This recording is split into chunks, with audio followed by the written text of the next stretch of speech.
Durant l'été 2010, on dirait que les routes du Québec se sont transformées en gigantesques chantiers. Ici, sur la rive nord de Montréal, les travaux vont bon train pour prolonger l'autoroute 25 entre Montréal et Laval.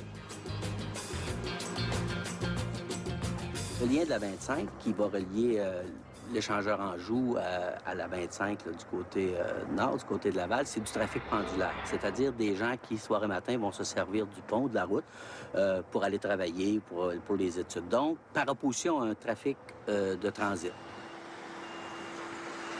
Bon, il y a eu beaucoup d'études, évidemment, là, ça reste à voir lorsqu'on va l'ouvrir, mais je dirais que les prévisions de trafic sont autour de 24 000 véhicules par jour.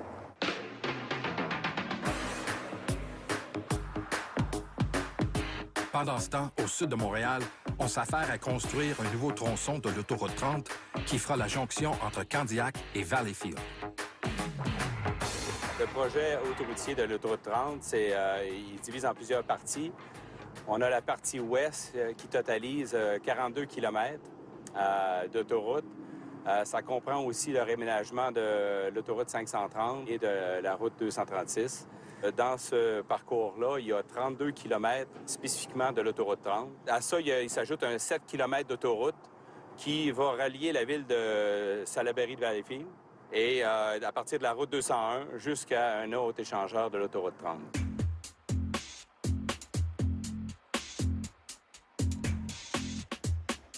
Mais le plus vaste de tous ces chantiers, le plus spectaculaire aussi, est sans aucun doute l'aménagement de la route 175, la fameuse route qui traverse le parc des Laurentides entre Québec et Saguenay. C'est un défi important dans le domaine du génie, construire une route ici. Premièrement, la topographie. On a les changements de sol.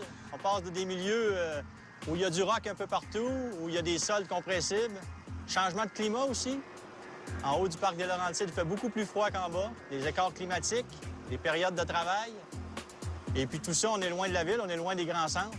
Donc c'est un gros défi de construire une autoroute dans le contexte actuel. Ces trois chantiers représentent des investissements de plus de 4 milliards de dollars. Ils témoignent aussi de la volonté du gouvernement québécois de redresser la mauvaise réputation des routes du Québec.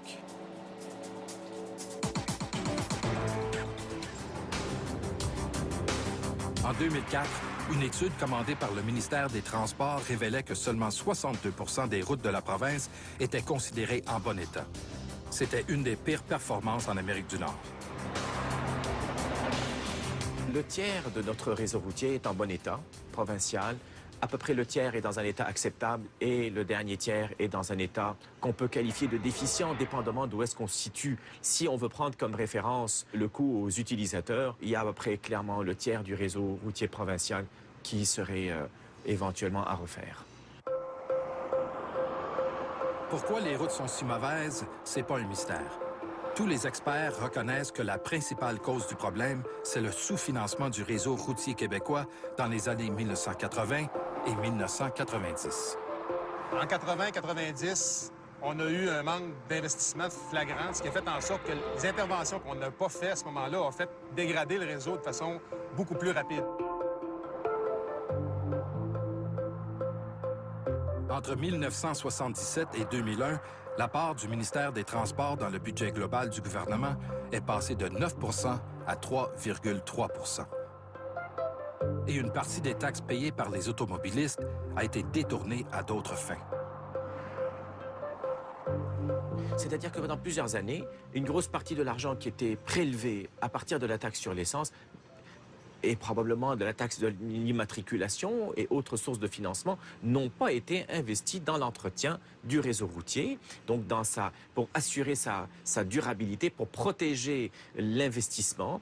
Et on se retrouve dans beaucoup de cas où cet investissement a été perdu et la route est à refaire.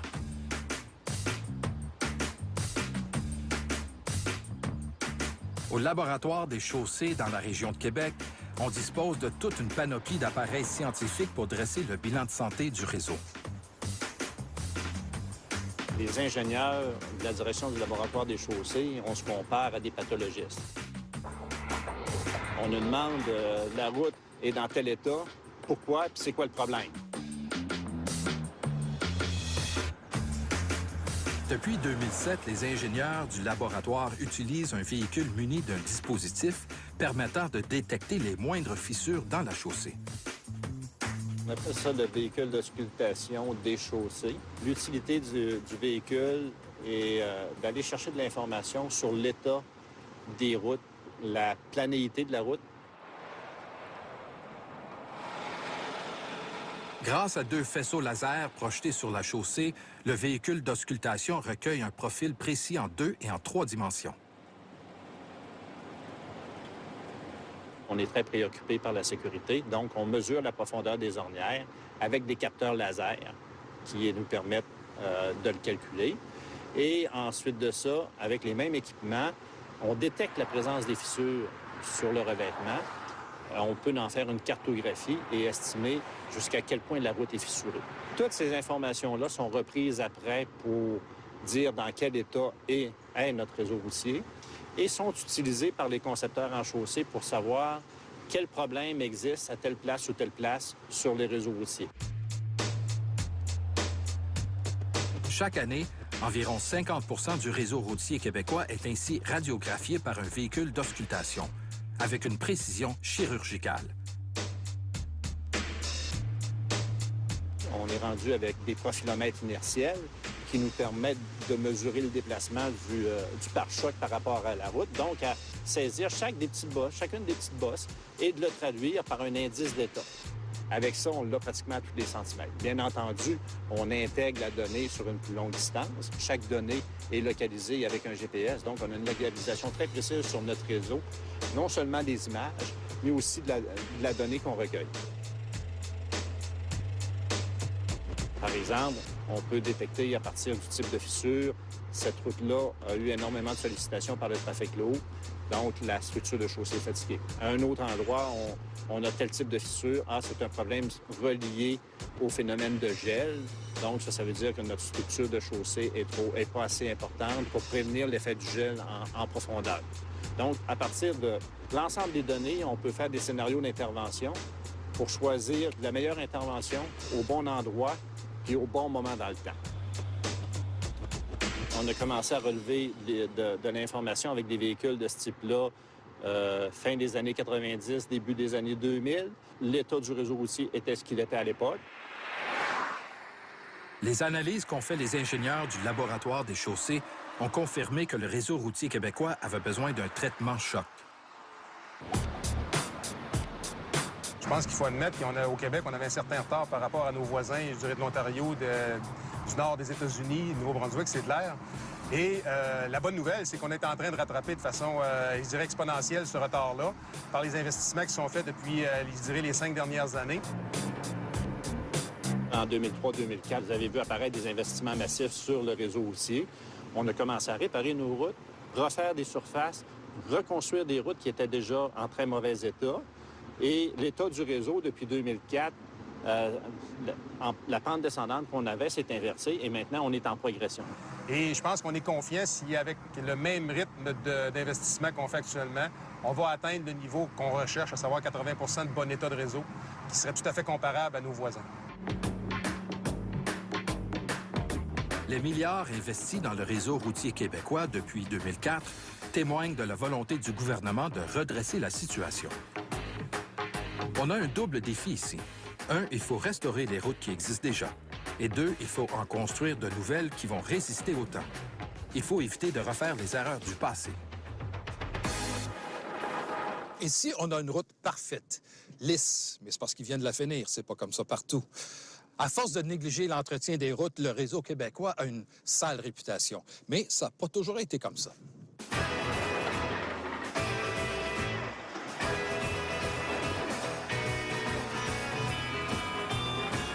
De fait, si on remonte quelques décennies en arrière, le Québec a jadis fait figure de pionnier dans l'élaboration et la réalisation des premiers grands réseaux routiers nord-américains.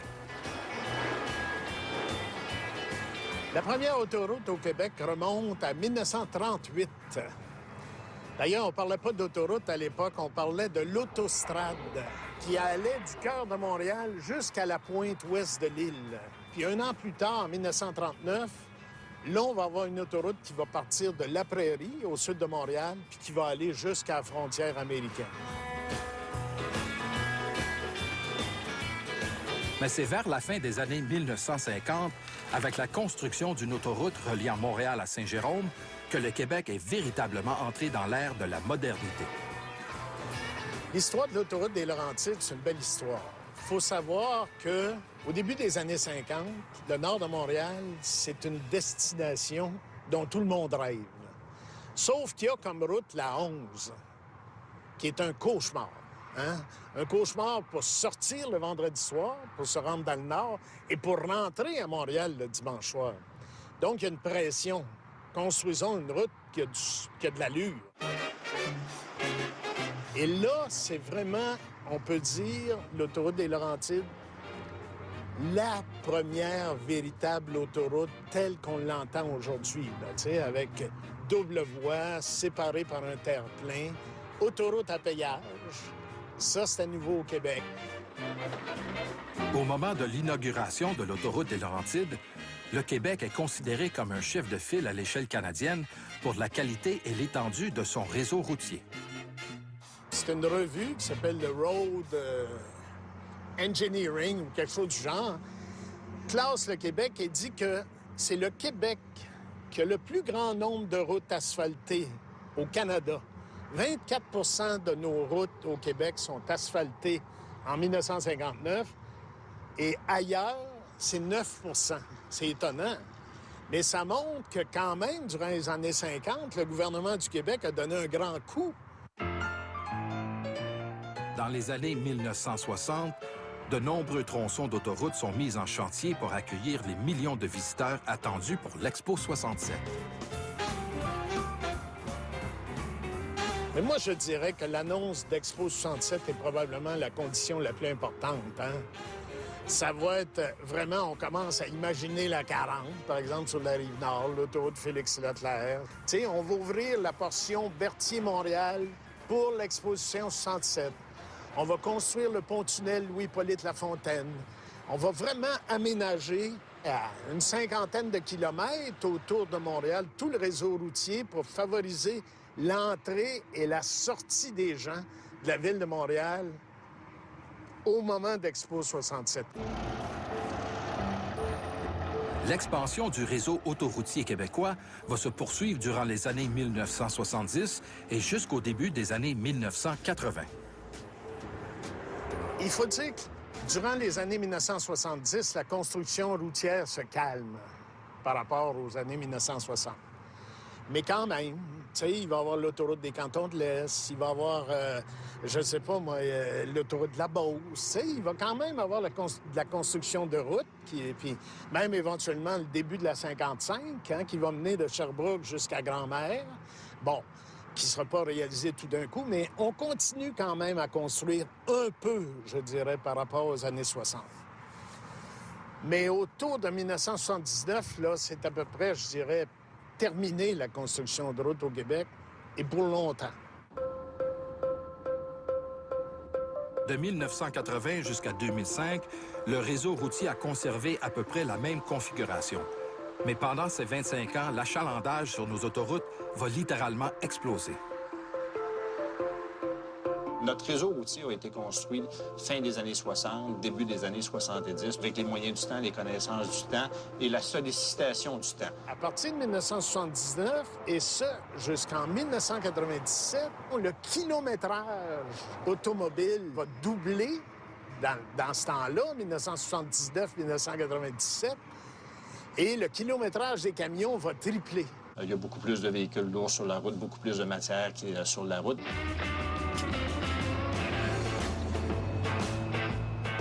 Le matériel, il faut qu'il se transporte, il n'y a pas le choix. Là, peut-être 40 ans, ça se faisait en train, en bateau. Le camion avait moins de longue distance. Ça n'avait pas de bien longue distance.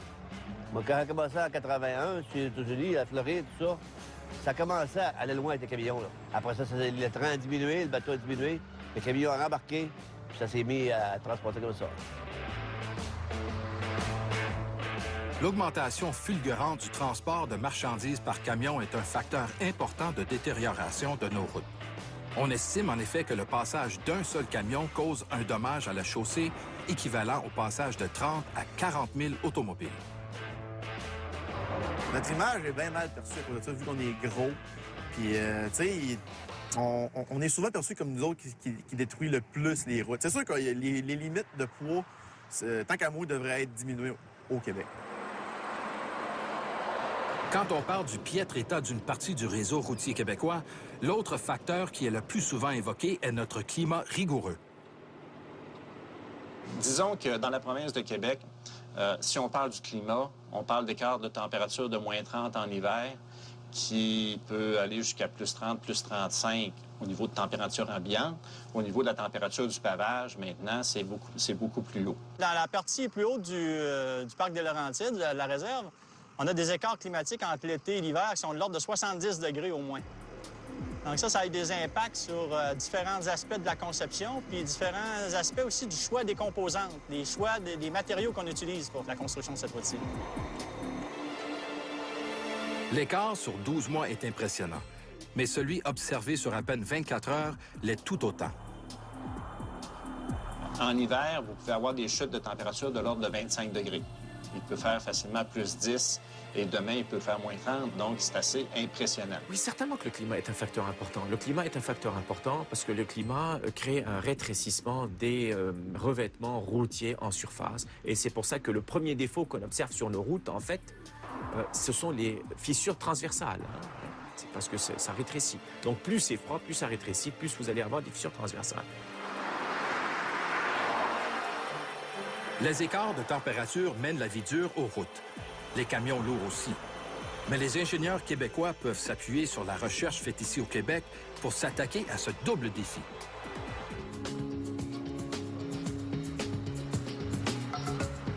Afin d'étudier l'effet du climat et des charges lourdes sur les différents types de chaussées, des chercheurs de l'Université Laval ont créé au nord de Québec un laboratoire routier à ciel ouvert, le CERUL. Dans cette section-ci, il y a plusieurs types d'instrumentation. Principalement, ce qu'on va venir mesurer, c'est un peu les déplacements ici dans l'enrobé bitumineux, la couche de surface, et aussi avec un autre appareil qui s'appelle un déflectomètre. On va venir mesurer les déplacements plus en profondeur à chacune des couches de la chaussée, si on veut. Sur 1 kilomètre de route, on retrouve différents capteurs, dont certains uniques au monde. Tout ça enfoui sous l'asphalte. Ça, c'est une plaque qui, grosso modo, vient s'insérer dans une rainure qu'on fait dans l'enrobé bitumineux. Elle se met environ dans cette position-là. C'est une plaque instrumentée avec 24 capteurs à fibre optique. Donc, ces 24 capteurs-là nous permettent de mesurer les déplacements dans les différentes directions dans la couche d'enrobé bitumineux. Ça nous permet d'étudier, entre autres, le bassin de déformation sous le chargement d'un véhicule lourd. Ça, ici, c'est ce qu'on appelle un capteur qui s'appelle un déflectomètre multiniveau. Un beau petit nom scientifique pour dire qu'on mesure les déplacements à plusieurs niveaux dans la chaussée. Ici, on a 3 autres capteurs qui sont aussi un développement qui a été fait à l'Université Laval, en génie civil. La façon qu'on fonctionne ici, on vient prélever une carotte sur le site. Cette carotte-là, on la ramène en laboratoire, puis dans un atelier d'usinage, on la moule parfaitement pour venir pouvoir insérer ce petit plastique-là ici, qui contient des jauges à fibre optique en croisillon, comme ça. Ensuite, on vient remettre ça en place. Il faut s'imaginer que ça rentre dans la couche puis que ça arrive ici en surface. Et puis, en remettant ça en place, on recolle ça, on referme ça.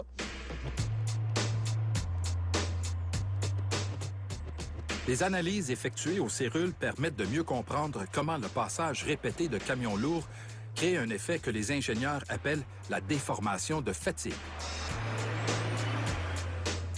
Venez mettre un effort sur votre doigt ici, faites-le fléchir comme ça. Le bas de votre main ici, vous sentez que ça tire sur la peau. C'est la même chose pour un matériau d'ingénierie qu'on applique une charge. Il y a un camion qui passe ici, le camion est très lourd. L'ensemble de la structure fléchit sous la charge. Lorsqu'il passe un véhicule lourd, la chaussée va fléchir de moins d'1 millimètre lors du passage d'un véhicule lourd. Lorsqu'on répète ça plusieurs fois, l'enrobé va finir par se fatiguer, un peu comme un bout de métal qu'on plie sans arrêt. À un moment donné, tout, il va casser. Et il va y apparaître des fissures dans les traces de roue. Et la chaussée est fissurée, mais à ce moment-là, il faut commencer à sceller la chaussée.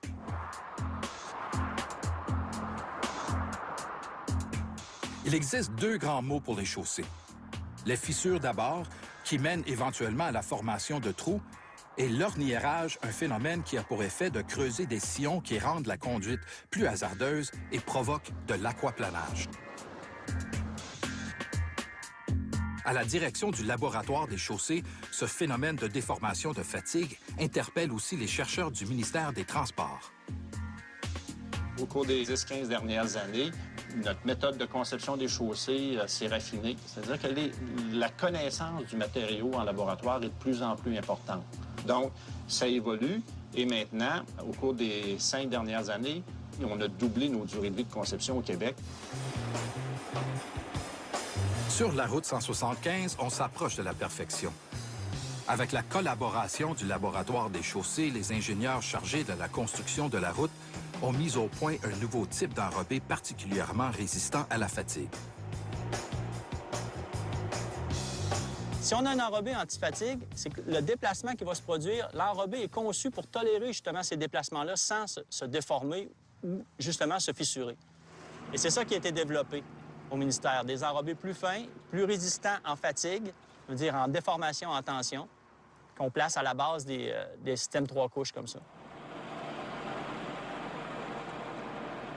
Cet enrobé à haute teneur en bitume constitue la première de 3 couches d'enrobé qui forment la chaussée de la nouvelle route 175.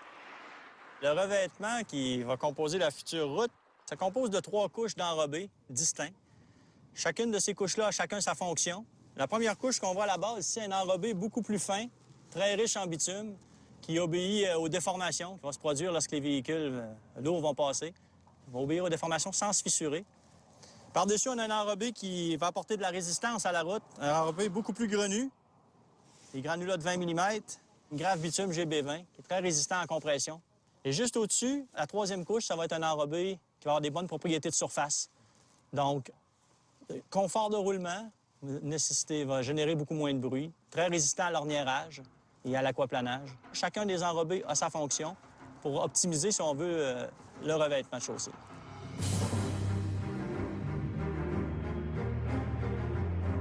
Pour assurer une plus grande durabilité à ce revêtement en 3 couches, les ingénieurs du chantier de la route 175 ont procédé à son épandage avec 2 finisseurs en simultané. En fonctionnant à 2 finisseurs, essentiellement, c'est qu'on va créer un meilleur joint. Le joint entre les 2 travées va être chaude. Si on a juste un finisseur, il doit reculer et recommencer. Le joint entre les 2 va être froid. À ce moment-là, c'est d'une moins bonne qualité. Si on fait 2 finisseurs en chevron qui avancent, le joint entre les 2 travées est chaud, donc parfaitement solidarisé lors de la compacité, lors du compactage. Alors, c'est une bonne méthode.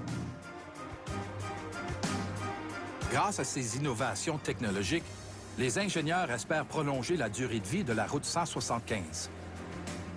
En fait, la conception ici est prévue pour 30 ans. Généralement, la plupart des agences dans le nord de l'Amérique conçoivent des chaussées pour une durée de vie de 20 ans. De plus en plus, avec les développements technologiques, que ce soit des nouveaux choix de matériaux, des nouvelles méthodes pour les mettre en œuvre, de plus en plus, les organisations poussent les designs jusqu'à 30 ans, voire même 40 ans dans le sud des États-Unis. Pour la construction de la route 175, on a choisi de l'asphalte. Pourquoi pas du béton? Le choix entre les 2 revêtements est une question chaude dans le milieu. Quand on compare les autoroutes québécoises à celles des États-Unis, il y a une grande différence. Les Américains choisissent souvent le béton. Ici, la majeure partie du réseau est recouverte d'asphalte. Plusieurs administrations utilisent de façon très étendue les revêtements en béton. Prenons l'exemple aux États-Unis de la Pennsylvanie, 93 de son réseau autoroutier est en béton. L'État de New York, 63 Ici, on en retrouve 4 à l'échelle du réseau complet du ministère des Transports du Québec. Si on ramène ça à l'échelle des autoroutes seulement, c'est 26 Les promoteurs du béton font valoir que la plupart des études démontrent que le béton est plus résistant et plus durable. Si vous mettez une dalle de béton d'une épaisseur suffisante, avec une résistance donnée, eh bien, vous pouvez la faire de façon à ce qu'elle ne brise jamais au point de vue structural. Parmi les avantages du béton, mentionnons le fait que c'est une surface rigide qui résiste beaucoup mieux à l'orniérage et au nid de poule. le béton de ciment est plus approprié au point de vue technique lorsqu'on a des poids lourds. C'est un type de pavage qui permet de générer des économies sur un cycle de vie de 50 ans qui sont très appréciables, qui permettent de réduire l'entretien.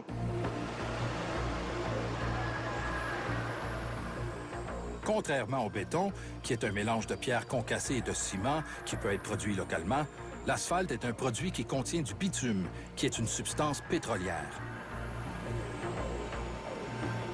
La triste réalité est que l'enrobé bitumineux, lorsque vous le posez, est très, très beau, mais rapidement, vous avez une évaporation des solvants et une fixation des molécules d'oxygène, qu'on appelle l'oxydation, qui lui fait perdre ses facultés, son habilité à se déformer sans rupturer.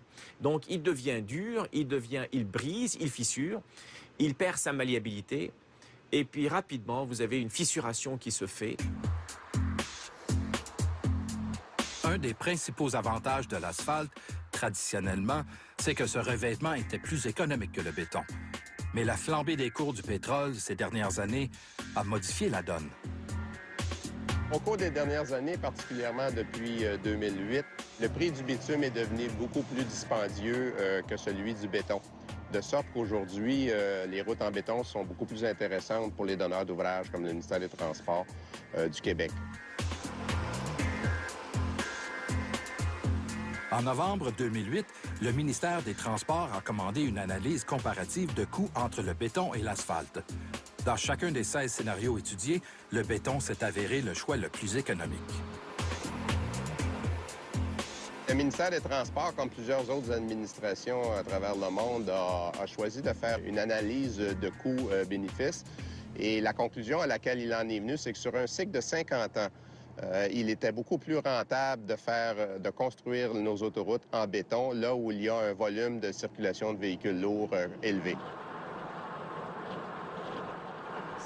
Suite à l'analyse de coûts-bénéfices faite par le ministère des Transports, il a été décidé d'augmenter le réseau béton de 779 km qu'il était à 1278.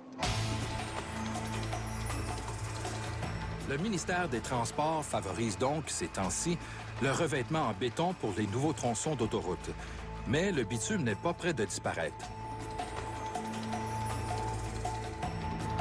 De fait, la recherche effectuée en laboratoire a permis de mettre au point de nouveaux types d'enrobés qui sont plus durables et plus résistants grâce à de nouveaux types de bitume.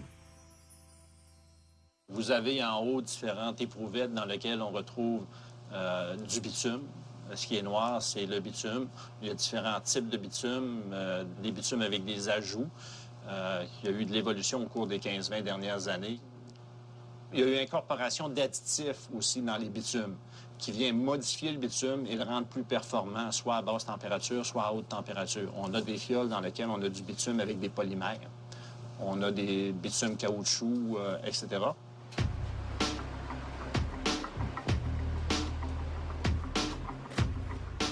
Les employés du centre de la chaussée viennent de fabriquer une petite quantité d'asphalte qui va être mise à dure épreuve, un exercice qu'on fait des centaines de fois par année. Chaque entrepreneur qui veut poser son asphalte sur les routes du Québec doit nous envoyer des échantillons de son asphalte, soit les constituants, soit les roches et le bitume. Alors, avec ces deux constituants-là, on recrée la formule en laboratoire et c'est à ce moment-là qu'on va tester. Après avoir fabriqué de l'asphalte selon la recette fournie par l'entrepreneur, on doit mouler un échantillon. L'appareil qu'on a ici s'appelle le compacteur de plaques. Comme son nom l'indique, ça va compacter l'enrobé comme il va être compacté sur le chantier. Puis on place l'échantillon dans un autre appareil qui va tester ses qualités ou mettre en lumière ses défauts.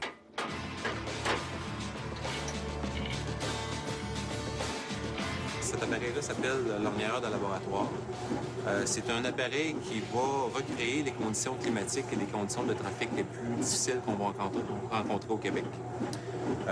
C'est un appareil qui va chauffer l'intérieur des échantillons qu'on a préparés avec le compacteur de plaques à 60 degrés Celsius. Et lorsque les éprouvettes sont à 60 degrés Celsius, l'appareil va démarrer et on va tester la résistance à l'orniérage de l'enrobé.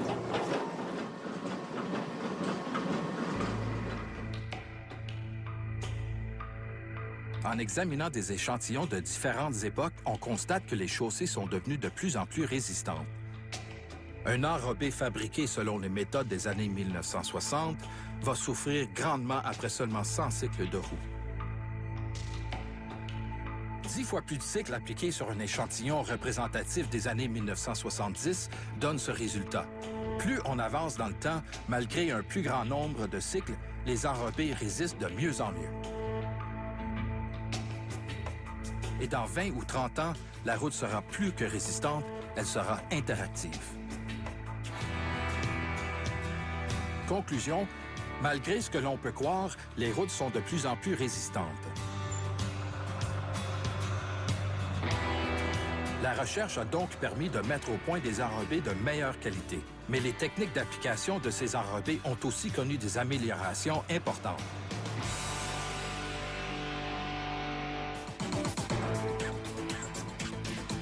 On l'a vu, le laboratoire de la chaussée s'assure que l'enrobé qui est mis sur les routes de la province répond aux standards. Mais une fois sur un chantier comme celui-ci, de plus en plus, on prend les moyens pour hausser la qualité du travail. Typiquement, lorsqu'on va poser de l'asphalte va partir de la centrale, elle s'en vient au chantier. Et lors du transport, l'enrobé, si on veut, dans le camion, va se refroidir, même si on utilise des bâches là, pour empêcher le transfert de chaleur. Donc, en surface, on va avoir une croûte qui va être plus froide. Elle va passer dans le finisseur, la machine qui pose l'asphalte, et ces lambeaux-là, plus froids, vont se retrouver dans le tapis d'enrobé. Et lorsqu'on va le compacter, ces morceaux froids-là n'auront pas la même densité, la même résistance que l'enrobé qui était plus chaude. Donc, ces hétérogénéités-là dans le tapis d'enrobé vont créer justement des problèmes de comportement. Ce véhicule est un VTM pour véhicule de transfert. Il assure que la surface soit homogène. Alors, en passant ça dans un VTM, dans un véhicule de transfert, on a une grande quantité d'enrobé. Il y a 25 tonnes d'enrobé qui peuvent être malaxées. Donc, les parties chaudes et froides sont remixées ensemble. Donc, on n'a pas de zone froide. Et en assurant une continuité lors de la pause, bien là, on élimine tous ces problèmes-là. On pourrait croire que le VTM a réglé le problème, mais on veut tout de même s'en assurer. C'est pourquoi, durant l'application, on utilise un autre outil moderne, la caméra thermographique. On utilise la thermographie infrarouge qui permet de percevoir justement les différentiels de température d'un seul coup d'œil, ce qui n'est pas perceptible lorsqu'on le voit à l'œil nu derrière le finisseur. Donc, c'est vraiment l'infrarouge qui nous permet de détecter s'il y a des différentiels de température. Et s'il y a des différentiels de température qui sont récurrents, on peut faire les ajustements nécessaires aux équipements pour assurer que ça se corrige. L'accent mis sur la recherche, conjugué aux investissements importants dans les infrastructures routières, devrait donc permettre de construire des routes capables de supporter les rigueurs du climat québécois et la pression exercée par le passage des véhicules lourds. Mais on ne peut pas tout prévoir. Et quand un problème particulier se pose, on peut toujours compter sur le génie québécois pour trouver des solutions.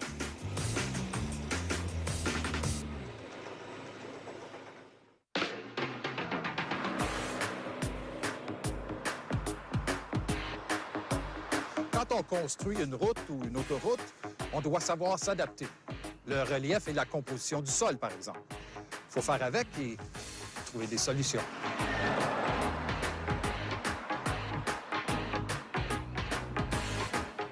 Dans le cas du prolongement de l'autoroute 30 en Montérégie, la présence de sols argileux posait un défi de taille aux ingénieurs.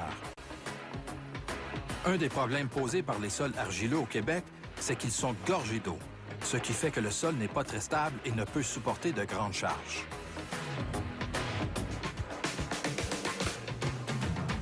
On est sur des argiles dont la capacité portante est très faible. On parle de 20 kPa, c'est 10 fois moins qu'un pneu de véhicule.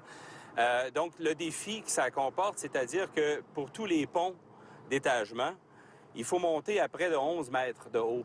Ce 11 mètres-là, c'est du remblai.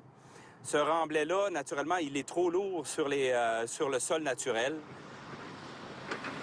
Quoi faire alors? Deux solutions ont été apportées. D'abord, les ingénieurs du chantier de l'autoroute 30 ont commencé par évacuer l'eau du sol en installant ce qu'on appelle des drains verticaux. On enfonce des drains verticaux profondément dans l'argile. L'argile, c'est étanche, c'est plein d'eau. Alors, le fait d'enfoncer ça, puis de le mettre à la surface, puis d'en mettre plusieurs au mètre carré, ça permet, avec le poids naturel du sol, à l'eau de sortir de l'argile, qui autrement resterait emprisonnée, et l'argile se tasse pour atteindre son tassement permanent.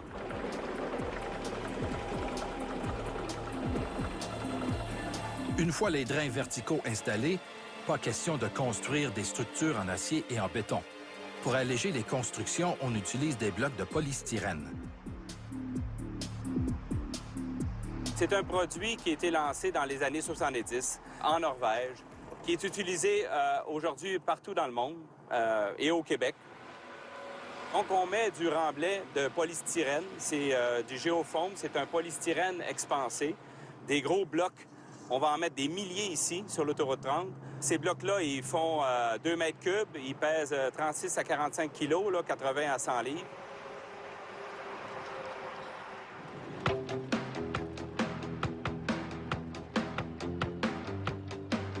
Les constructeurs ne sont pas les seuls à trouver des solutions à leurs problèmes. En attendant des routes plus confortables, les camionneurs font aussi preuve de savoir-faire. Comparativement, avant, tu as des lames de ressort, tu as 2 ou 3 lames de ressort qui partent d'en avant et qui vont jusqu'en arrière. Et là, c'est changé, c'est un nouveau système, ça vient de sortir. C'est une ballonne à l'air avec un choc, comme à l'arrière du véhicule. Sauf que c'est pas commun, ça vient pas de compagnie. Il a été rajouté, puis c'est le jour pour la nuit. La lame de ressort est complètement enlevée. Il n'y a plus de lame de ressort pantoute, là. C'est juste la suspension à l'air, le ballon à l'air qui fait la suspension. Et en plus, c'est indépendant de gauche à droite. C'est meilleur pour la machine, c'est meilleur pour le moteur, c'est meilleur pour tout. Oui. Fait qu'en sa sortie, c'est un de mes chums qui est spécialisé dans la suspension, puis il a inventé ça. Puis moi, j'ai mis ça là-dessus, puis j'ai complètement changé de camion. Un cadran en dedans qui m'indique ma suspension à droite, suspension à gauche. Puis là, je vois fonctionner les aiguilles, ça veut dire que ça travaille en dessous. C'est pour ça qu'on voit l'impact que ça a, là. Tu veux pas, c'est cellulaire. Ça porte beaucoup mieux, ça, c'est officiel. Mais si tu veux pas pour compenser les routes qu'on a au Québec, c'est extraordinaire.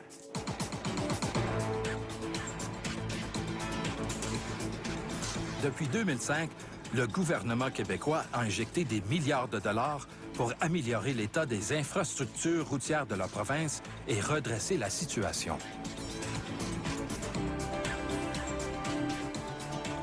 Au cours des 3-4 dernières années, si vous vous promenez sur le réseau routier, on se fait critiquer par le nombre de chantiers et non plus par la qualité de la route qu'on a.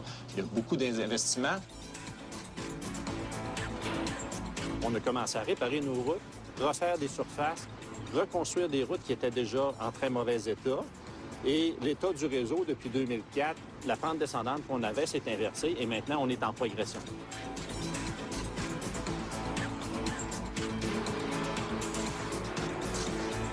Je crois qu'aujourd'hui, quand on peut se comparer à ce qui se passait dans le temps, les entrepreneurs se sont dotés de laboratoires quasiment aussi équivalents à ce que le ministère des Transports a. On a des laboratoires qui sont allés à la surveillance des travaux. Des équipements comme le VTM, de caméras thermo, nous donnent la qualité du produit en temps réel. Fait qu'on n'a plus à attendre le résultat le lendemain. Le Québec traîne depuis longtemps la réputation d'avoir les pires routes en Amérique du Nord. Mais les experts nous disent qu'on a atteint le fond du baril au début des années 2000 et que le meilleur reste à venir. Il faut espérer qu'ils ne font pas fausse route.